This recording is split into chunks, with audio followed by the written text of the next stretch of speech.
Hi అండి అందరికీ. Tiffin centre నుంచి వచ్చిన తర్వాత ఇంకా వంట చేస్తున్నాను అనమాట. ఈరోజు ఏంటంటే బెండకాయ పులుసు, అలాగే బెండకాయ ఫ్రై కూడా చేశాను. ఫస్ట్ కొంచెం పొడి కావాలన్నమాట, ఒకళ్ళు ఆర్డర్ చెప్పారు. అందుకోసం ఎండుమిరగాయలు అవన్నీ ఫ్రై చేస్తున్నాను. దోశ మీద వేసుకునే పొడి, అందుకని అవి ఫ్రై చేసేసి పక్కన పెడితే అవి చల్లగా అవుతాయి కదా అని చెప్పి అవి కొంచెం ఫ్రై చేసేసి పక్కన పెట్టేస్తున్నా. ఆ తర్వాత ఇంకా వంట చేస్తాను అన్నమాట. కుక్కర్లో బియ్యం పెట్టేస్తాను, రైస్ కుక్కర్లో. అది రెడీ అవుతూ ఉంటుంది. తర్వాత పులుసు చేస్తున్నాను అన్నమాట, బెండకాయ పులుసు. మసాలాలు అలాంటివి ఏమీ వేయను అన్నమాట ఎక్కువ. అంటే అల్లం వెల్లుల్లిపాయ పేస్టు అవన్నీ వేస్తుంటారు కదా అందరూ, నేనైతే అవి వేయను. పోపు గింజలన్నీ యాడ్ చేసుకొని అలాగే సన్నగా తరిగిన ఉల్లిపాయలు కూడా యాడ్ చేసేస్తున్నాను. పోపు గింజలు అంటే తెలుసు కదా, ఇంకా వెల్లుల్లిపాయలతో సహా అన్నీ వేసుకోవాలి. వేసుకొని ఉల్లిపాయలు కొంచెం ఫ్రై అయిన తర్వాత అందులోనే బెండకాయ ముక్కలు కూడా యాడ్ చేసేసుకోవాలి. బెండకాయ ముక్కలు ఏంటంటే ఈ విధంగా కోసుకోవాలండి, పులుసుకి కొంచెం పొడవుగా కోసుకోవాలన్నమాట. అదే ఫ్రై చేసుకునేలాగా ఉంటే కొంచెం సన్న ముక్కల్లాగా కోసుకోవచ్చు అనమాట. చిన్న చిన్నవి వీటిల్లో సగం సగం లాగా చేసుకోవాలి. పులుసుకి అయితే కొంచెం పెద్ద ముక్కలు ఉంటేనే బాగుంటాయి అన్నమాట, సాంబార్కైనా సరే. ఆ తర్వాత ఉప్పు, కొంచెం పసుపు కూడా వేసేసి కొంచెం ఫ్రై చేసేసి అందులోనే కొంచెం కారం కూడా యాడ్ చేసుకోవాలి. కారం కూడా వేసిన తర్వాత చింతపండు వేసుకోవాలన్నమాట. అంటే చింతపండు రసం తీసి పక్కకు పెట్టుకోవాలి. ఆ తర్వాత ఇందులో యాడ్ చేసుకోవాలన్నమాట. చింతపండు వాటర్ వేసేసి ఒక 10 నిమిషాలు ఉడికించాము అంటే పులుసు రెడీ అయిపోతుందండి. ఇందులోనే కొంచెం జీలకర్ర పొడి అలాగే ధనియాల పొడి కూడా యాడ్ చేసుకోవాలి, బాగుంటుంది అన్నమాట. మనకి కారంలో కూడా ధనియాలు జీలకర్ర ఉంటుంది, అయినా కూడా ఇందులో నేను కొంచెం అయితే యాడ్ చేస్తున్నాను. కొంచెం జీలకర్ర పొడి, కొంచెం ధనియాల పొడి కూడా యాడ్ చేసుకుంటే బాగుంటుంది అన్నమాట. పులుసు కదా, ఇంకా మా ఇంట్లో మామూలుగా పొడి ఉంటుంది అన్నమాట. ఏంటంటే మెంతులు అలాగే ఆవాలు కూడా కొంచెం ఫ్రై చేసుకోవాలన్నమాట. ఒక 2 ఎండుమిరకాయలు, కొంచెం పెసరపప్పు వేసేసుకొని అది పొడి చేసుకొని రెడీగా పెట్టుకుంటే పులుసుల్లో అయితే భలే ఉంటుందండి, టేస్ట్ చాలా బాగుంటుంది. ఆ పొడి ఉండేది అయిపోయిందనమాట, ఈరోజు లేదు. అందుకనే ఇంకా జీలకర్ర పొడి అలాగా వేసేసి చేసేస్తున్నాను ఈరోజుకి. ఇలా సింపుల్గా చేసేస్తానండి. టిఫిన్ సెంటర్ నుంచి వచ్చిన తర్వాత తొందరగా అయిపోవాలి కదా మరి వంట. గంటలు గంటలు చేస్తే ఇంకా అప్పటికే టైం నాకు 3 అయిపోయిద్దండి వంట అయ్యేసరికి. ఇంకా లేట్గా చేసాము అంటే ఇంకా లేట్ అయిద్ది అనమాట. అందుకని గబగబా తొందరగా ఏ వంట అయితే అయిపోతుందో అదే చేస్తున్నాను.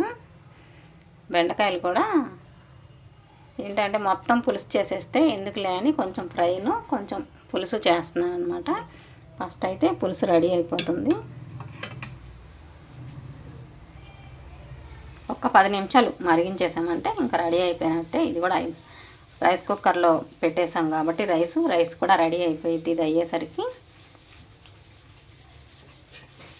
పులుసు అయితే చాలా సింపుల్గా ఈ విధంగా చేసేసుకోవచ్చండి. ఒక 10 నిమిషాలు మరిగించామంటే ఇంకా అయిపోయినట్టే. అందులో కొంచెం బెల్లం వేయాలన్నమాట, చిన్న ముక్క బెల్లం వేసుకుంటే బాగుంటుంది. కొంచెం బెల్లం అయితే వేసాను. కొంచెం చిక్కబడేదాకా మరిగించుకోవాలి, మరీ చారులాగా ఉంచుకోకూడదు అన్నమాట, బాగోదు. చారులాగా ఉంటే చారులాగే ఉండాలి, పులుసులాగే ఉండాలన్నమాట. అందుకని బాగా కొంచెం మరిగించేసి పక్కన పెట్టేసా.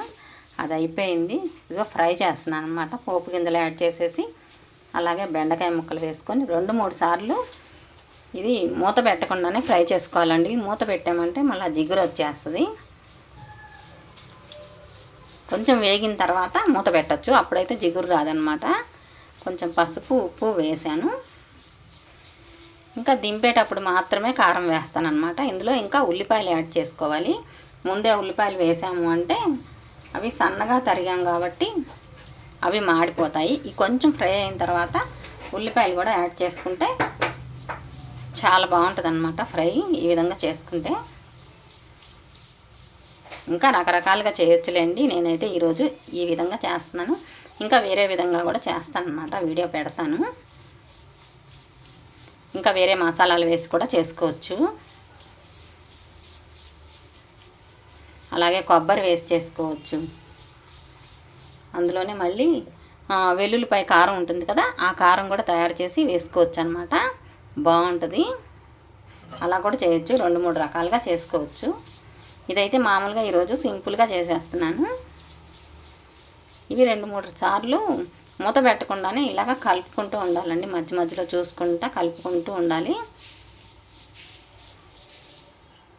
ముందే మూత పెట్టేసాము అంటే జిగురు వచ్చేస్తుంది అన్నమాట, బాగోదు. జిగురు వస్తే బాగోదన్నమాట. ఇది ఫ్రై కదా, అందుకని.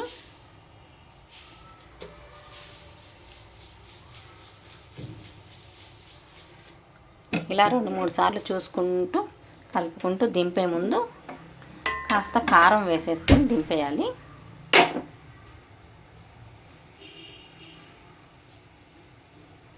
పులుసు వేరే స్టవ్ మీద పెట్టాను అనమాట మరిగించడానికి. అది మళ్ళీ తెచ్చి దీని మీద పెట్టేసా. ఫ్రై అయిపోగానే ఒక 10 నిమిషాలు మరిగించాలి కదా, అందుకని పక్క స్టవ్ మీద పెట్టేశాను.